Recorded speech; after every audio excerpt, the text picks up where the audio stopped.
avez déjà joué chez Nickel, Buval, Planchon. Au cinéma, vous tournez depuis le tout début des années 80 des films.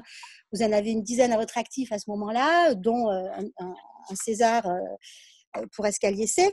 Et pourtant, lorsqu'on lit certaines de vos déclarations ou de vos témoignages, on a l'impression que cette participation au Soulier de Satin a constitué une étape vraiment fondamentale, presque une expérience initiatique dans votre vie d'artiste. Alors, vous connaissiez déjà Antoine Vitesse, qui était votre professeur au conservatoire. Vous en avez parlé, je crois, dans le journal de bord qu'a publié Éloi Recoin, comme d'un esprit divin, ou devin plus exactement, pardon, l'esprit divin, ça serait Claudel, d'un esprit devin qui, en vous présentant à Camille, vous aurait révélé à vous-même. Donc, on aimerait, dans un premier temps, Caroline et moi, savoir d'où vient la vertu exacte de cette expérience que sur vous. Est-ce l'énormité du projet et le rôle violent de Camille? Est-ce la confiance que vous faisait Antoine Vitesse qui disait, enfin, vous avez cette très jolie formule, vous disiez que vous avez dit qu'il renvoyait l'acteur à son devoir d'être libre. Je trouve ça très très beau. Ou est-ce que c'est tout simplement parce que ce projet est venu à un moment opportun pour vous ramener au théâtre dans cette période cinématographique très intense que vous traversiez à ce moment-là? Oui, oui, j'ai dû formuler les mots que vous évoquez dans un texte que j'ai écrit qui s'appelait Les hasards qui n'en sont pas. Donc, en effet, tout ça, c'est une somme de hasards, ce que vous nommez. Dans la première partie de votre question, oui, dans les années 86, 87, après avoir fait le conservatoire et après avoir été dans la classe d'Antoine Vitesse au conservatoire, j'ai fait beaucoup de cinéma. J'étais promu à une carrière de vedettariat et je sentais très fortement que autre chose en moi devait éclore et que ça ne me suffisait pas de m'imaginer à 30, 40, 50 ou 60 ans un peu plus notable et un peu plus connu dans le vedettariat. Il y a quelque chose que je trouvais un peu dérisoire, bien que je ne le méprise absolument pas, mais c'était l'idée de quelque chose qui se traçait, qui n'était pas complet, il n'y avait pas de complétude. Ce qui me manquait, évidemment, c'était l'idée que je puisse être en troupe, avec des acteurs, sur un plateau. Mes premières expériences théâtrales étaient déjà avec Pierre Vial, qui joue l'annoncier dans le Soulier, mais cela dans les festivals de Provence avant même le conservatoire, qui étaient des lieux où amateurs, professionnels, très exigeants se retrouvaient et enseignants, évidemment, dans le cadre de l'éducation populaire à laquelle je suis très attaché, comme vous le savez. Comme j'ai commencé dans ce cadre-là, d'être sur le plateau avec un enseignant, avec un animateur, éducateur, avec un professionnel aguerri, avec d'autres amateurs, dans un rapport intergénérationnel, dans tout ce mouvement de création, au fond, hein, estival la plupart du temps. Pour moi, c'était à Valréas. C'est d'ailleurs ce que j'ai reproduit en Corse depuis 23 ans. Bien, ce contexte-là, avant le conservatoire venant apporter une formation plus solide, disons, et qui m'amenait donc à devenir promu au vedettariat, il y a quelque chose qui était un peu antinomique. Je ne retrouvais pas le plaisir de ces moments d'été, de chaleur et surtout de verbe, de poésie, en fait, et de troupe. Donc, quand la proposition est arrivée, j'avais eu une forme de succès avec certains films au cinéma, notamment Escalier C. Et je me suis dit, OK, c'est le moment, ayant la chance d'avoir cette trajectoire, de faire non pas une pause, parce que ça aurait été une pause, disons, au cinéma, mais un engagement total de moi-même au théâtre et de faire cette respiration, voilà, très forte. Et Antoine Vitesse, qui m'avait déjà proposé une fois ou deux des spectacles que je n'avais pas pu faire parce que justement je tournais des films, m'a redemandé. Et là, je me suis dit, il fallait le faire. Voilà, c'était important pour moi de partir vraisemblablement au moins un an et de cesser les activités cinématographiques que je trouvais un tout petit peu intoxicantes à ce moment-là et de m'engager avec mes amis, avec un texte que je ne connaissais pas, des propos, enfin peu, pour l'avoir vu bien sûr jouer en scène, mais pas dans sa totalité, comme chacun sait. Depuis Barrault, il n'y a pas eu de vraie intégrale. Mais l'idée d'Antoine Vitesse, sa pensée politique, religieuse, agnostique, donc, telle qu'il se décrivait, donnait une certaine garantie d'un recul, d'une pensée forte, humaniste et en même temps politique, donc par rapport à Claudel, qui, comme on le sait aussi, lui était profondément et essentiellement engagé dans son cadre religieux. Donc il y avait tous les éléments de Chronos qui régnait sur tout ça pour moi, ma propre trajectoire, un désir très puissant et une aventure extraordinaire dont on ne connaissait pas le succès qu'elle aurait à ce moment-là, mais qui était tellement prometteuse. Voilà. Merci. Oui, alors moi je voudrais revenir un peu sur justement sur ce rôle de Camille, parce que c'est quand même un des rôles majeurs quand même du Soulier de satin. Et c'est quand même un des rôles aussi peut-être extrêmement complexe dans l'œuvre, peut-être même finalement un peu plus complexe même que Prouaz ou que Rodrigue quand même. Et alors, ce qui m'a frappé quand j'ai revu la captation et j'ai revu toutes les scènes de Camille, c'est qu'en fait, on a l'impression qu'il y a presque trois dimensions dans le personnage. Il y a à la fois le personnage de rebelle, le personnage de contestation de la société, de la famille, de la patrie, de la religion, le côté rimbaldien du personnage, qui en plus veut s'en aller, ne veut pas rester sur place. Il y a en même temps le personnage qui veut conquérir, qui veut quand même posséder, qui veut quand même avoir quelque chose qui soit à lui, vraiment, donc qui est quand même ancré dans une volonté de possession terrestre, de réussite terrestre, vraiment. Et puis, il y a le personnage, finalement, qui aspire à l'absolu, et que ce soit l'absolu religieux ou que ce soit l'absolu amoureux avec Prouaz.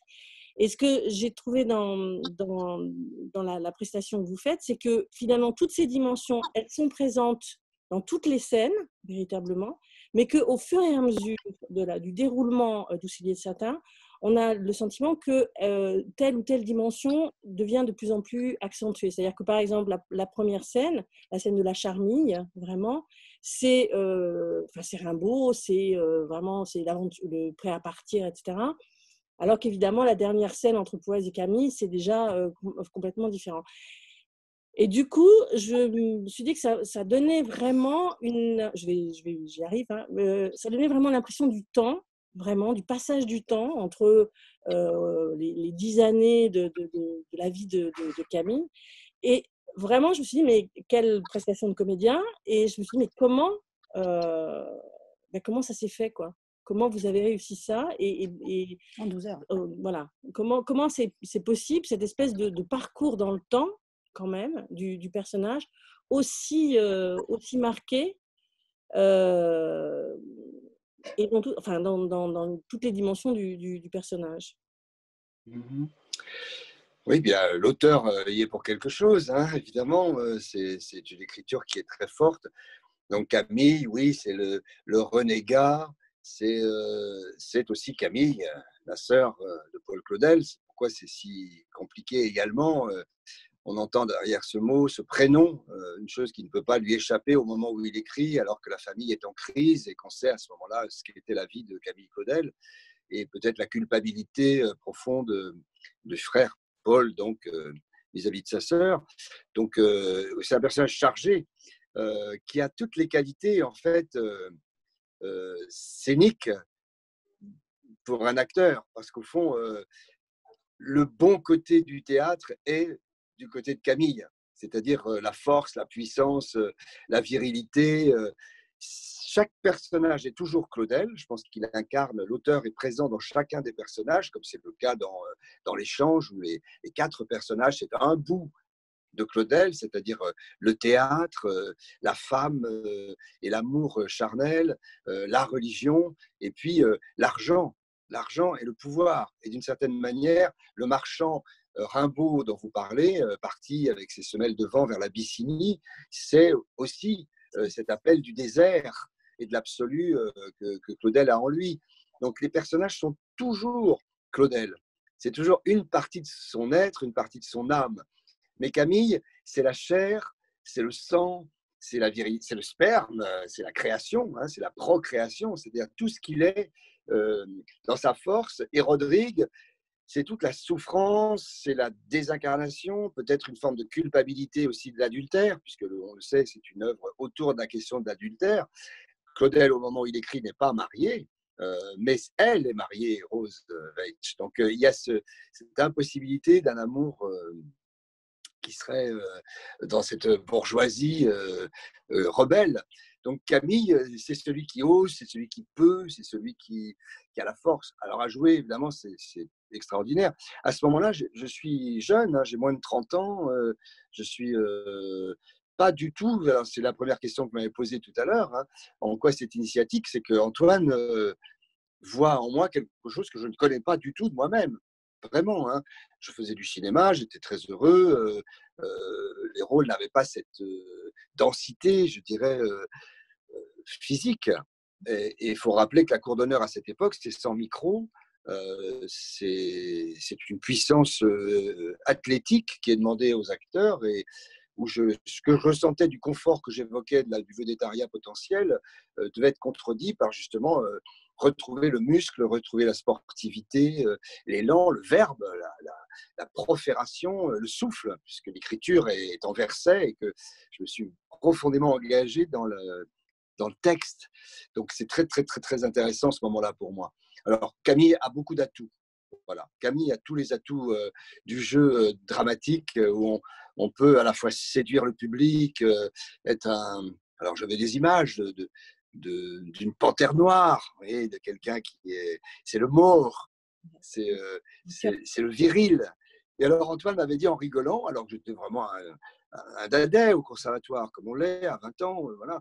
Il m'avait dit, il m'avait fait travailler déjà une scène ou deux, pas du Soulier de Satin, mais d'autres choses. Je crois que c'était Pirandello, Henri IV à ce moment-là. Il avait vu quelque chose en moi que j'ignorais, d'une force, d'une vitalité. Et puis après, quand il m'a proposé le soulier, il m'a dit, tu es corse. Vous savez que je suis en partie corse. Donc, Maure, M-A-U-R-E, hein, voilà, qui est le drapeau de la région corse. Et il m'a dit, ouais, je sais que tu dois faire cela. Et c'était Aimé Clarion qui le jouait chez Jean-Louis Barrault, qui lui avait 40 ou 45 ans. Enfin, je l'ai suivi, mais en disant, Antoine, bon, d'accord, je fais confiance. Puis très vite, c'est venu aux premières répétitions. C'est venu avec Ludmilla, qui était d'une humilité, d'une générosité fraternelle, je dirais, où on a vraiment un rapport très, très fraternel. On se voit très peu avec Ludmilla, mais il y a une grande fraternité entre nous. C'est venu avec Didier, avec lequel je n'avais pas du tout de rapport conflictuel ou agressif, et ce qui me permettait d'être très, très agressif avec lui, et d'être comme un tigre devant un agneau, parce qu'au fond, c'est un rapport de force très puissant, Rodrigue et Camille. C'est une dévoration. Il n'est plus qu'une petite ombre par rapport à la grande ombre portée sur le mur, hein. Rodrigue devient petit face à Camille qui a l'ensemencement, justement. On sait combien l'ensemencement chez Claudel est important. C'est Camille qui va faire un enfant à Prouez. Peut-être pensait-elle à Rodrigue dans ce moment d'amour avec Camille, mais au fond, c'est lui qui a, si je puis dire, le dessus sans vulgarité. Donc, si vous voulez, c'est très important de dire que le contexte était tellement fraternel, déjà de ce trio, pour moi, que tout était ouvert pour que je puisse donner cette dimension puissante, agressive. Puis les autres acteurs, l'humour de Daniel Martin, la grande générosité de Janie Castaldi, qui ne jouerait plus aujourd'hui comme cela, parce que Janie éructait. Je veux dire, elle crachait, elle bavait de cette Donia Musique qui était une sensorialité absolument incroyable sur son fauteuil rocking chair. Là. Aurélien Recoin, merveilleux en ange, Daniel Valadier, Jeanne Vitesse en Madone. Je me souviens que Jeanne faisait la petite Madone. Son côté Gelsomine, vous vous souvenez, dans les films italiens du début, un peu, oui, c'est cela, forain, circassienne. Enfin, je ne veux pas oublier les acteurs, mais Anne Benoît, etc. Tout le monde, Elisabeth Quatroux en négresse. Enfin, il y avait une fraternité inouïe et une durée de répétition telle que c'était anormal, quoi, et merveilleux de travailler pendant plusieurs mois sans jamais filer la pièce. Parce que nous n'avons filé la pièce qu'en dernier moment. Et l'intégrale, nous l'avons connue en même temps que le public, en fait. Et est-ce que c'est pour retrouver cette fraternité, justement, que vous avez souhaité, en 2000 et en 2001, reproduire une partie de l'expérience et puis de mélanger aussi, sur le plan intergénérationnel, des gens qui, d'une part, avaient participé au Soulier et de l'autre, qui participaient à l'ARIA, mais qui n'étaient pas forcément des origines du projet. Voilà, j'ai toujours eu cet aller-retour du don contre don. Quand on reçoit beaucoup, eh bien, on a envie de transmettre. Au moment où nous avons en 98 ou 99 décidé de remonter pour la commémoration de l'an 2000, un des spectacles phares en effet d'Avignon, dans cette petite vallée de montagne. Peut-être aurez-vous une image, je vous enverrai si vous le voulez, une image du soulier de satin pour vous dire, devant cette montagne. Il y a quelque chose qui s'est accompli là-bas pour ceux qui ont pu venir. Tout le monde n'a pas pu venir, mais une grande partie de la troupe a pu venir. Yanis Kokos avait préparé le décor dans la montagne, donc c'était un plateau, mais au lieu d'être dans la cour d'Avignon, du Palais des Papes, c'était sous le ciel absolu, quoi. Et donc, c'est-à-dire qu'il n'y a pas de mur, il n'y avait pas de mur, c'était que des montagnes très lointaines. Et on l'a remonté. Pierre Vial a fait le travail en deuxième année. La première année, on a monté la première et la deuxième journée, je crois. Et la deuxième année, la deuxième, la troisième et quatrième. Et il y a eu un relais d'acteurs, de jeunes acteurs qui se sont emparés de nos rôles.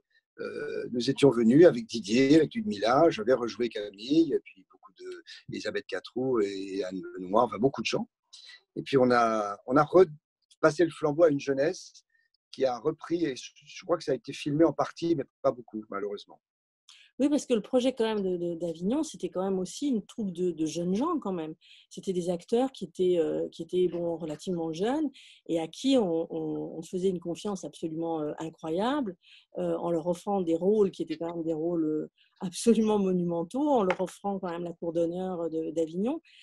C'était de la part de Vitesse, c'était aussi quand même un geste vis-à-vis de une confiance vis-à-vis de la jeunesse et vis-à-vis de la capacité de ces acteurs qui était quand même assez remarquable. Oui, ben Antoine, comme vous le disiez tout à l'heure aussi en préambule, aimait rendre les gens libres. Hein. L'intérêt pour lui, c'était pas d'être un maître, c'était pas d'être un guide, c'était de faire théâtre de tout, comme il le disait toujours, c'est-à-dire explorer des situations théâtrales et mettre chacun en position de la plus grande capacité de ses moyens. Voilà. Donc chacun était mis en confiance, toujours mis en confiance. Antoine ne jugeait jamais un acteur. Il disait jamais c'est bien, c'est mal. Il poussait quelque chose. Il demandait voilà, un engagement. Mais si un acteur était fatigué, il l'intégrait dans le moment de la répétition ou un moment de joie, il le faisait exulter. Il rendait libre, je pense, les acteurs. Ça, c'était très, très agréable. Et puis cette absence de décor, au fond, d'objets majeurs, pas de béquilles, le verbe, essentiellement le verbe, m'intéressait beaucoup. Je m'étais beaucoup engagé dans la question du verbe. On sait que la difficulté quand on parle fort, quand on profère, c'est que très souvent, on tape sur les mots, par exemple. Vous voyez, on boursoufle sans le vouloir le texte, alors que c'est un texte qui doit être filé, qui doit avoir comme des flèches de pensée droite. Et parfois, on peut aller faire de la musicalité dans ce texte qui peut être un peu boursouflé. Et donc, je m'étais beaucoup attaché à le rendre le plus concret possible. Et je travaillais beaucoup. Mon livre de répétition était en Sharpie, vraiment. J'essayais de travailler le souffle, de travailler les versets réellement, d'avoir l'énergie qui va jusqu'au bout du mot, de la dernière syllabe du syntagme et du morceau. Voilà. Ça m'intéressait beaucoup de chercher hors cinéma, tout simplement, c'est-à-dire hors gros plan, et d'être en chair et en os depuis la pointe des orteils jusqu'aux pointes des cheveux, de donner le maximum de son énergie. Et puis il y a eu la pluie, il y a eu le public surtout. Pardon, oui. Excusez-moi, vous disiez d'ailleurs que vous aviez appris votre texte très très vite pour ne pas être justement occupé par cette affaire-là et vous vouliez donner le meilleur de vous-même après avoir liquidé la question de la mémoire justement de ce texte. Ah, je pense que si on a un problème mémoriel de pas assez d'intégration des mots, Claudel, ça se digère. Depuis, j'ai joué l'échange, par exemple, j'ai joué Pollock, bon, dans mon âge plus vieillissant, ce qui est normal. Mais à ce moment-là, jeune acteur, oui, il ne faut pas être paresseux avec ce type de texte. Il faut vraiment profondément l'incuber. Et puis après, tout connaître mieux, en fait, ce que Claudel recherche, c'est-à-dire une épiphanie du verbe, c'est vraiment par le matériau de cette phonétique, de cette syntaxe, pas dans la métrique, puisque le nombre n'est pas métré, mais dans le verset, si vous voulez. C'est pas l'alexandrin, mais c'est autre chose. Et il y a une tenue, voilà. Et comme dit Hugo, le fond, enfin la forme, c'est le fond qui remonte à la surface. Dans la forme, il y a le fond. Donc si on comprend bien le matériau du texte, le verbe, on a plus de chances de se rapprocher de la pensée et peut-être un peu plus de l'âme de l'auteur. Donc j'avais beaucoup travaillé en amont. Et puis au moment des répétitions, je sentais la liberté voilà, qu'il fallait avoir et je me suis donné beaucoup en répétition avec Ludmilla qui était merveilleuse. Voilà. Encore une fois, beaucoup de fraternité. Vous souhaitiez revenir sur la réalité atmosphérique de la pièce et sur la pluie et sur ces moments-là, quand je vous ai interrompu? Oui, pardon, non. C'est simplement qu'en effet, il y avait 50% de chances que le spectacle ou que la perception de l'œuvre comme ça, pléthorique, immense, soit bien acceptée. Et puis le reste était aussi un potentiel de contradicteur. D'une part pour Claudel, parce qu'encore à ce moment-là, on a du mal à se le dire aujourd'hui.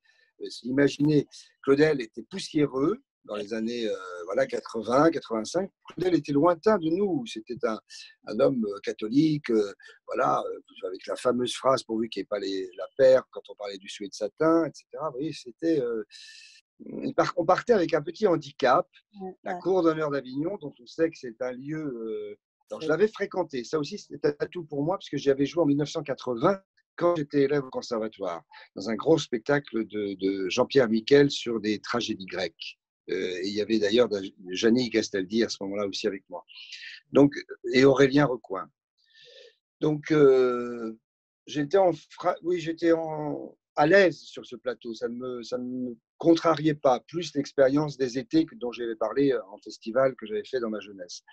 Donc, mais le public, lui, on sentait que 50% pouvait verser d'un côté comme de l'autre.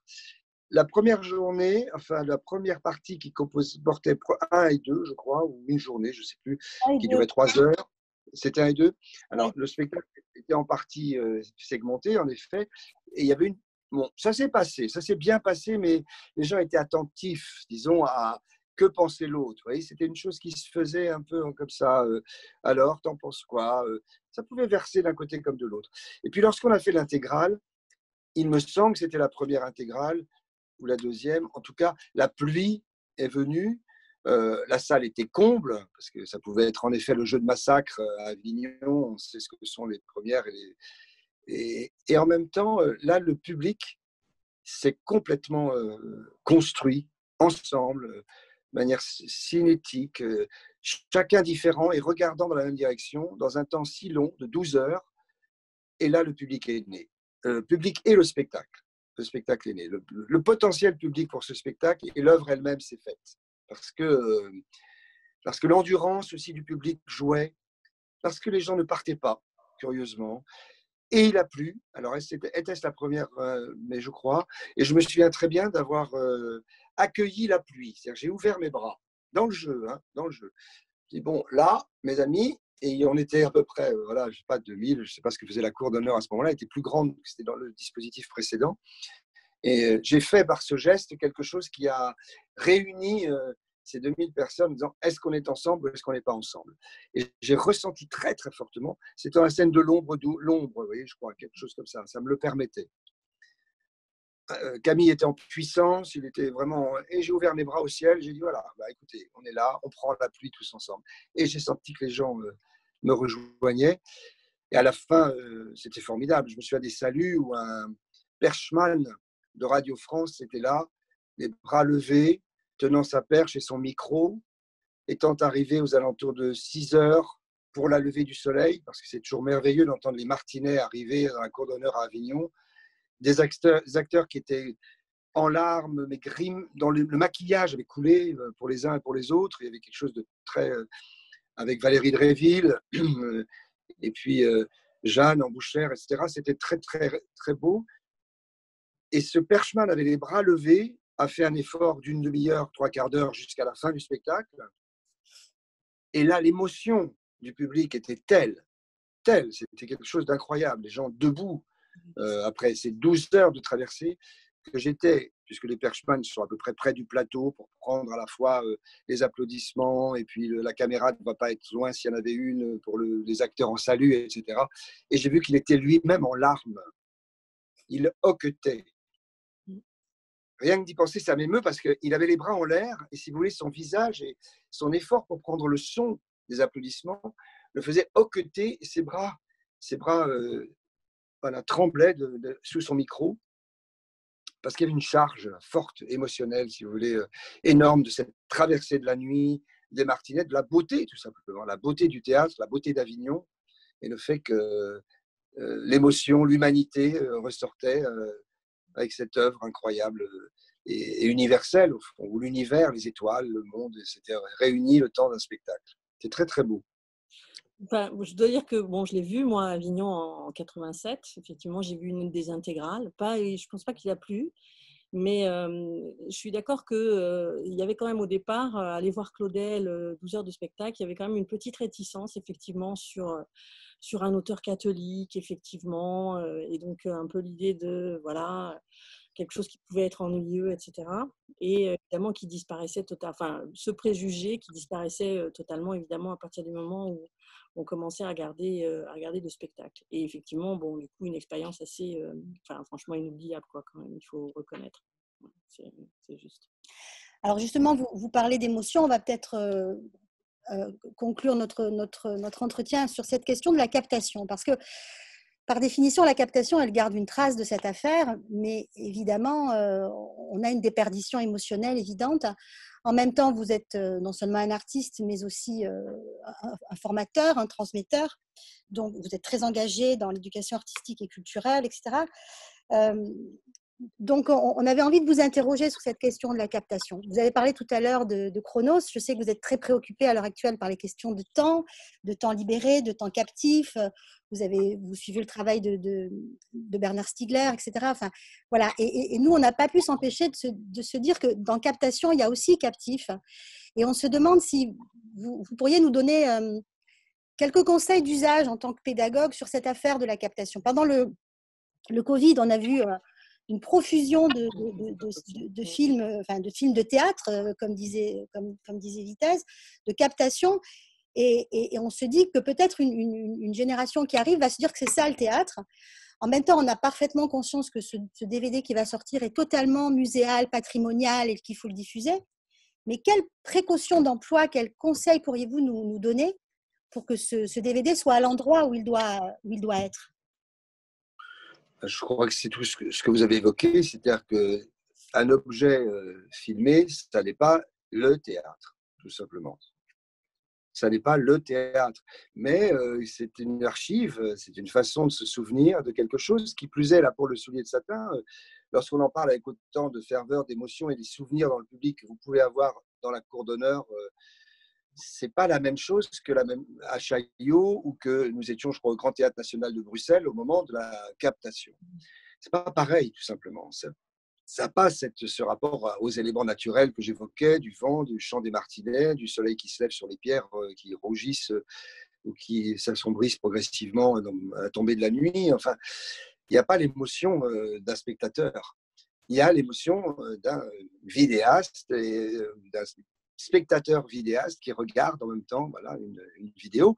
Ça doit être dit, mais peut-être ce que vous évoquez, si nous nous parlons comme cela, c'est pour aussi peut-être préparer le public à recevoir cette œuvre archivée qui n'a rien à voir avec l'émotion théâtrale. De même, lorsqu'on voit un spectacle d'Ariane Nouchkine et qu'on n'entre pas dans le Théâtre du Soleil pour ressentir les odeurs, les parfums et la représentation. Mais il faut bien archiver pour se dire, ben voilà, souvenez-vous que ça peut être cela. Voilà, le jeu des acteurs qui sont plus là pour certains. C'est une trace, mais ça n'est pas le théâtre. Le théâtre, c'est le public, c'est l'auteur et ce sont les acteurs ensemble dans un espace et dans le temps réel, qui est un temps qui va s'effacer. C'est le théâtre. Le reste est autour du théâtre. En gros, le théâtre, c'est l'art, c'est un art. Ce dont on parle, c'est culturel, c'est-à-dire le rapport à cet art qui est filmé, voilà, par des outils techniques qui rendent compte, mais c'est culturel de regarder le Soulier de Satin dans une vidéo, et c'est artistique d'être spectateur ensemble, dans un lieu, rassemblés, unis, dans le temps et dans l'espace. Merci. Merci beaucoup, Merci beaucoup. Robin. Et puis, on vous souhaite Et dernière question toute l'énergie sur pour vos projets. sur l'échange là. Donc, quand vous avez retrouvé Claudel, vous avez rejoué Claudel. Qu'est-ce que vous y avez retrouvé ou pas par rapport à votre expérience de Camille? Le parcours d'acteur et le temps passé, qu'est-ce que ça change à la perception qu'on peut avoir de Claudel? Et quel autre plaisir on y trouve? Est-ce qu'on y trouve le même plaisir, plus, moins, différent? Enfin... Alors, j'ai en fait refusé à plusieurs reprises de jouer Claudel, en fait, dans des circonstances qui n'étaient pas optimales. Voilà. En revanche, quand Christian Schiaretti, le TNP, Francine Berger, une de mes élèves du conservatoire, le choix aussi de Marc Zinga pour jouer Louis Laine, et surtout donc Christian Schiaretti qui a cet amour du verbe et avec lequel je partage une idée vraiment du théâtre populaire qui est un théâtre d'une fabrique artisanale qui met en contact profond les auteurs et le public. C'est la phrase de Charles Dullin et elle est exacte pour nous tous qui pratiquons ce rapport langagier, hein, et artisanal. Donc, c'est tous les dégages que j'avais de continuer avec Christian cette première étage de cette fusée Claudel avec le Soulier. Donc, mettre un deuxième étage avec l'échange, c'était approfondir, c'était mieux connaître cette œuvre aussi, qui a les mêmes principes, hein, c'est-à-dire que Lecce, c'est le théâtre qu'aime Claudel, c'est donc Claudel théâtre. Louis Laine, c'est Rimbaud, c'est le métèque, là aussi, qui s'en va et qui est métisse, hein, complètement indien. Voilà. Pollock, c'est le pouvoir, c'est Camille, c'est une partie de cela, c'est le pouvoir, c'est l'argent en l'occurrence, c'est le baptiste, la religion américaine qui consiste à confondre Dieu et l'argent, et l'argent est Dieu et Dieu est argent. Vous voyez. Et puis la femme, parce qu'il faut rappeler quand même que Claudel, tout, appelons-le bourgeois tout de même qu'il était, cette présence féminine et les rôles de femmes chez Claudel sont toujours absolument extraordinaires. Donc c'est un auteur qui n'est pas sexiste du tout, qui ne considère pas la femme comme certains auteurs et qui écrivent essentiellement des rôles masculins. Là, il y a un équilibre absolu de la femme et de l'amour profond de l'humanité, de la sœur, femme, maîtresse, sœur, femme, mais tout cela, chez Claudel, c'est présent. Donc l'échange, c'est un peu comme cette architecture, c'est d'archétypes, hein, qui sont à chaque fois lui-même, mais une partie de lui-même dans chacun des personnages. Quand on a compris ça, je crois qu'on a compris toute l'œuvre de Claudel. Il est à la fois le renégat et en même temps l'engagé absolu dans une religion profonde et pleinement. Il peut être l'homme dissolu comme l'être le plus pur qu'il cherche à être. Donc ça, c'est intéressant. Puis j'ajouterais pour finir que Renée Nantais est la fille de Paul Claudel, restante. Elle a 102 ans, je crois. Je la vois à peu près tous les ans. Je ne l'ai pas vue l'année dernière. J'espère qu'elle va tenir encore un peu. Et elle venait sur le plateau et elle venait, quand on était en répétition à Chaillot, donc en 86, je ne sais plus, et elle nous parlait de papa. Et quand elle parlait de papa et qu'elle disait papa, tous les trois mots, il disait quoi, hein? C'est drôlement bien, quoi. Alors, est-ce que tu es allé à l'école, quoi? Donc, tout d'un coup, ça désacralisait, si vous voulez. Et là, l'erreur est faite très souvent de prendre cet objet théâtral de Claudel comme étant ésotérique, un tout petit peu voilà, mystérieux, où les acteurs commencent à jouer un peu comme ça, en se disant, il faut que... Non, c'est d'une concrétude absolue. Alors là, ça me fait plaisir de voir la fille, la chair de Claudel, famille qui est vraiment, elle, très, très concrète. Et c'est un homme très concret. Voilà. Donc, c'est une antinomie, cet homme. C'est à la fois un poète éthéré et en même temps complètement charnel et physique comme la pierre. Ouais. Merci beaucoup. Merci beaucoup, Robin. Et vraiment à bientôt alors. Ouais. À très très bientôt. À très bientôt. À bientôt. Merci à l'ANRAC, merci aux enseignants aussi. Et surtout au partenariat artistes-enseignants. C'est essentiel aujourd'hui, plus que jamais.